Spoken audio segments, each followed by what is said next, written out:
Trae siempre muchas alegrías. Nosotros nos sentimos muy afortunados de tener una temporada más a María José Rubio y de escuchar las historias de unas pioneras siempre inspiradoras. María José, ¿cómo estás? Muchas gracias, Fede. Pues muy feliz de volver a estar en la aventura del saber. Siempre es un placer enorme contar las mejores historias, ¿no? Un placer. Y además inspiradoras. Y yo diría que la de hoy especialmente. Empezamos por todo lo alto.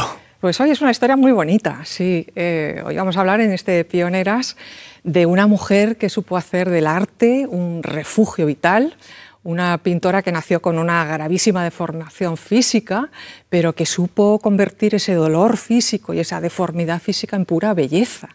Y ella misma convertirse pues, en una persona brillante y universal. Y algunos a lo mejor han intuido, pero estamos hablando de la pintora española María Blanchard, una gran protagonista del cubismo, de la vanguardia del cubismo, que bueno, pues tiene una vida realmente inspiradora, una vida de superación y sobre todo su obra, además de su vida personal, su obra debe ser reconocida porque está en los más grandes museos del mundo, ¿no? Pues vamos a por ella, por María.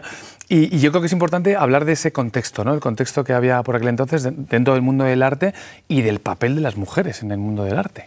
Sí, porque estamos hablando de principios del siglo XX, cuando surgen todas esas vanguardias rompedoras que, bueno, pusieron en cuestión totalmente los principios del arte clásico y hablamos sobre todo de la ciudad de París, ¿no? Donde surgen todas esas vanguardias, donde se movían pintores pues, como Picasso, como Braque, como Juan Gris, dando forma al cubismo, que fue una de las vanguardias más rompedoras, y evidentemente para todas las pintoras, siempre ha sido difícil la historia del arte para las pintoras, pero bueno, también en el siglo XX lo fue, para María Blanchard, que venía de un mundo no especialmente dedicado a la pintura, pero ella fue capaz de obtener un prestigio enorme, de posicionarse entre ellos y, como hemos dicho, pues terminar con su obra realmente visible en los grandes museos del mundo, ¿no? Si nos vamos a esa infancia, a los orígenes, nos adelantabas un poco, pero sí que hay cierto sufrimiento, ¿no? Cierto dolor en esa primera infancia. Sí, ella se llamaba María Gutiérrez Cueto Blanchard, era su origen, su nombre originario. Ella nace en Santander, en la bella ciudad de Santander, en 1881, y nace con una gravísima enfermedad física, una cifoscoliosis, que era pues una doble desviación de la columna vertebral, una cosa gravísima que evidentemente le impidió crecer como una niña normal. Tuvo siempre una joroba espantosa en la espalda y un tamaño físico pues, realmente diminuto, y esto fue algo pues, que desde la infancia le provoca muchísimo dolor, no solo físico, sino también moral, porque ella fue objeto pues, de la burla de los niños. Evidentemente no pudo ser una niña normal ni jugar a las cosas normales de otras niñas y siempre fue el objeto pues, del rechazo o de la compasión o incluso de lo que hoy diríamos bullying, ¿no? de la risa y de las bromas de otros niños, ¿no? Y sin embargo siempre hay aspectos o momentos bonitos, ¿no? Hermosos, que puede ser dentro de la familia o un refugio, como también puede ser el arte, ¿no? María tuvo una familia en ese sentido excepcional. Su padre era de una familia realmente medianamente acomodada en Santander. Su padre trabajaba en el puerto de Santander, era secretario de obras del puerto de Santander. Era un hombre culto que había intentado incluso fundar un periódico y que era un gran amante de la pintura. Y también compadecido con el dolor de esta niña, eran 4 hermanas, era una de esas 4 hermanas, pues compadecido realmente con la desgracia de su hija, le regala una caja de pinturas cuando era una niña. Y María descubre en esas pinturas realmente el refugio de su vida. O sea, qué importante, ¿no? Esas pequeñas cosas. Qué regalo dan. Realmente su vida, ¿no? Y bueno, pues tuvieron la desgracia de que este padre, que hizo tanto por su hija, murió muy joven y quedaron la familia en una situación económica algo precaria, y la madre lo que hizo fue trasladarse con las hijas a Madrid en 1904 para intentar buscar un futuro mejor para sus hijas, ¿no? Y María tuvo la suerte de estar siempre protegida por este entorno familiar, por estas hermanas que la cuidaban realmente como el eslabón frágil de la familia, y estuvo siempre en ese entorno familiar pues muy afectivo y muy caluroso, ¿no? ¿Y cómo fue precisamente ese desembarco, esa llegada a Madrid y esos primeros pasos de María? Pues llegan a Madrid, se instalan en 1905 y gracias a algunas relaciones familiares María consigue empezar a formarse con grandes pintores de la época en Madrid, como Emilio Salas, Álvarez de Sotomayor, Manuel Benedito, y lo sorprendente, claro, es que nadie se esperaba que con ese físico y esas condiciones de repente fuera a surgir de verdad una persona con tanto talento artístico, ¿no? De hecho, pues ya solo 4 años después de llegar a Madrid, Madrid, ella tenía ya unos 27 años, ya tenía una edad madura, se presenta a las exposiciones nacionales de Bellas Artes y saca o logra obtener una tercera medalla en 1908 en una exposición con un cuadro que se llamó Primeros Pasos, del cual no sabemos nada porque es un cuadro que desapareció. Pero lo curioso es la rapidez con que ella supo situarse como una pintora brillante, con grandes talentos artísticos, cuando casi nadie esperaba nada de esa persona con ese físico tan enfermo, ¿no? Y además que creo que tenía, digamos, un carácter, un temperamento especial, ¿no? Claro, porque la enfermedad, lógicamente, le hizo cerrarse en sí misma, tener aparentemente poco don de gentes, porque ella estaba acostumbrada a notar, digamos, el rechazo de la gente, ¿no? El rechazo o la compasión, ¿no?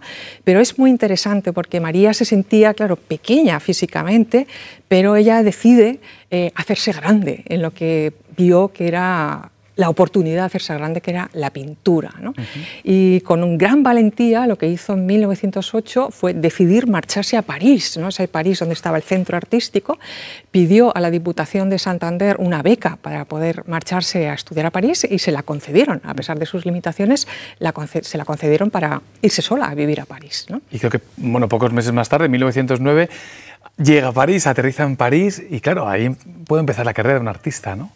Empieza la carrera de esta artista no sin grandes dificultades, porque la vida de María es un obstáculo continuo. La beca que le habían concedido tampoco daba para grandes cosas, ¿no? De hecho, ella busca un alojamiento realmente modesto en un convento de monjas, donde podía estar casi gratis a cambio de dar clases a las residentes y a las alumnas de las monjas, pero resultó que, bueno, en ese ambiente en que podría haber esperado quizá un espíritu más caritativo, pues se encontró de nuevo con rechazo, con burlas, con, bueno, burlas a su aspecto físico, y realmente ella no tuvo un buen recuerdo de ese primer paso por esta residencia de monjas en París, ¿no? Claro, sí entiendo que, en cierto modo, sí se le abriría un poquito, se le abriría el abanico un poco artístico por estar precisamente en un sitio, en un lugar como París, ¿no? Centro neurálgico del arte. Eso es, porque París le ofrecía, pues, el prestigio artístico, ¿no? El crecer como artista, ¿no? Que es de hecho lo que ella iba buscando.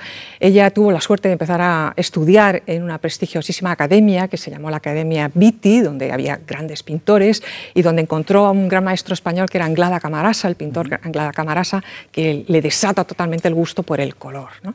También estudió en la Academia de Matisse, tuvo otro gran maestro que fue Van Dongen, un expresionista holandés, y tuvo la fortuna también de hacer grandes amistades entre pintores. Hizo muy amiga de Juan Gris, del pintor Juan Gris, del mexicano Diego Rivera, del que iba a ser luego pareja de Frida Kahlo, y bueno, en ese ambiente pues descubre la bohemia de París, ¿no? Lo que todo artista, sobre todo en ese momento, anhelaba, ¿no? El mundo de los cafés parisinos, las tertulias de arte hasta altas horas de la madrugada, las exposiciones, es decir, ese mundo que le permitía a ella el gran crecimiento artístico, sin abandonar la relación que ella tenía con España, porque de hecho en 1910 ella se presentó a otra exposición, la otra Exposición Nacional de Bellas Artes, y ahí obtuvo la segunda medalla con un cuadro titulado Las ninfas encadenando al sileno, un cuadro que curiosamente acabó colgado en las paredes de la casa de la escritora Concha Espina, donde lo pudo, que por cierto era familia también de María, donde lo pudo ver el también escritor Federico García Lorca, Fíjate, que ya en su momento hizo una gran mención pública a la calidad artística de María Gutiérrez Cueto Blanchard, que era como entonces ella se llamaba, ¿no? Bueno, y como ocurre por la época y en este tipo de biografías, de vidas, vamos a una fecha clave.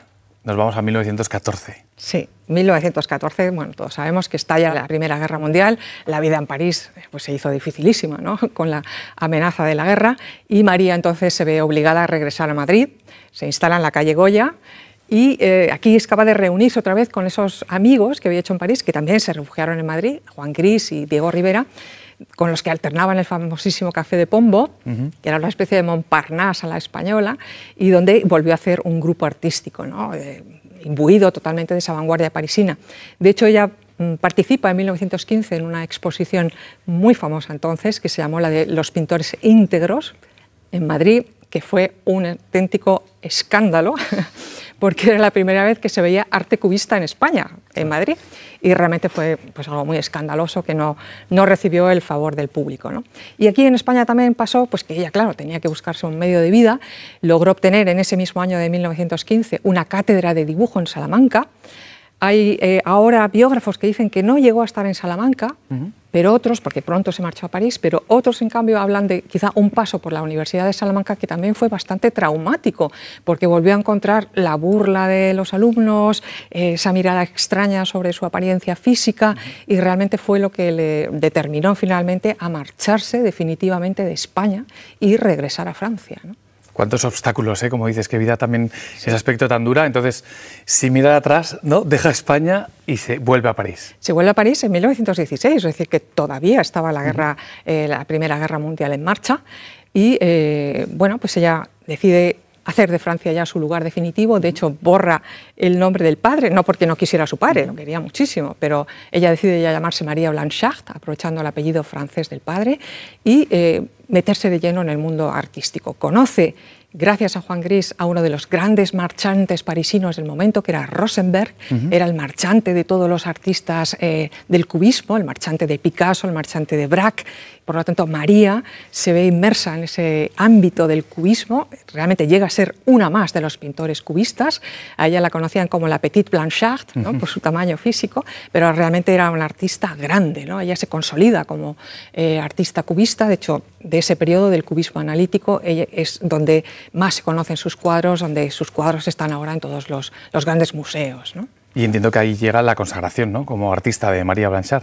Eso es, París le da ese reconocimiento como artista, por el cual ella estaba luchando más allá de su biografía, de sus circunstancias físicas, el ser reconocida como artista. Incluso le permite florecer como persona, ¿no? Porque ella, a pesar de ese poco don de gentes que tenía al principio, se acaba convirtiendo en el centro de una comunidad de artistas, incluso de mujeres pintoras que venían buscando a París su oportunidad, y el pequeño estudio de María, siempre un estudio humilde que ella sostenía, pues era una especie de refugio lleno de calor humano y de comprensión de las dificultades que tenía el hacerse un pintor de prestigio, ¿no? Y en estas historias siempre hay sorpresas, algunas circunstancias que influyen y pequeños o grandes giros de guión, ¿verdad? Eso es, porque ya en los años 20 en París, con mucha miseria, porque era muy difícil hacerse pintor, ¿no? Y siempre, bueno, ella encontraba la ayuda de amigos y que la ayudaban para que ella pudiera sobrevivir y se mantuviera pintando, que era lo que ella siempre quería hacer. Viene el giro de guión de su vida, sorprendente, en los años 20, en que dentro de esa soledad, digamos, intrínseca que ella tenía desde niña, descubre la religión, porque curiosamente ella venía de una familia agnóstica o atea, nunca había escuchado hablar de religión, pero en París en ese momento se acerca a la religión católica y tiene un proceso de conversión a la religión católica. De hecho, estuvo pensando muy seriamente entrar a un convento y hacerse monja. Fíjate. Y fue por un confesor que, bueno, le recomendó que no era necesario, podía ser una persona muy mística, pero no era necesario hacerse monja, y que realmente su misión en la vida, en lo que ella estaba logrando, que era ser pintora, ¿no? Que ahí estaba su gran misión en la vida. De hecho, esta circunstancia le hace cambiar totalmente de estilo, es un estilo que, bueno, la circunstancia que le hace volver a la figuración, al realismo, incluso tener ciertas concomitancias con pintura religiosa, ¿no? Nos queda un minuto, que es precisamente para hablar de esos últimos años de la vida de María y el legado también que nos deja, ¿no? Sí, María muere joven, muere en 1932 con solo 51 años, bueno, digamos que por su debilidad física y su fragilidad física. A lo largo de su vida hizo más de 300 cuadros, o sea, un legado inmenso. Y nos deja sobre todo el legado de esta vida de una niña que nace con estas graves deficiencias físicas, pero que a pesar de todos los obstáculos físicos, morales, fue capaz de hacer su vida algo grande, convertirse en una pintura de prestigio universal y sobre todo dejarnos el recado del arte como algo que sana y que genera belleza incluso en medio del dolor, ¿no? María José, te lo decía al principio, yo creo que hemos entrado a lo grande por todo lo alto, así que nos aguarda una bonita temporada. Sí, temporada pues con estas biografías absolutamente inspiradoras en todo sentido para todos, ¿no? Muchas gracias. Nos vemos en 15 días. Sí. Empezar la temporada nos trae siempre muchas alegrías. Nosotros nos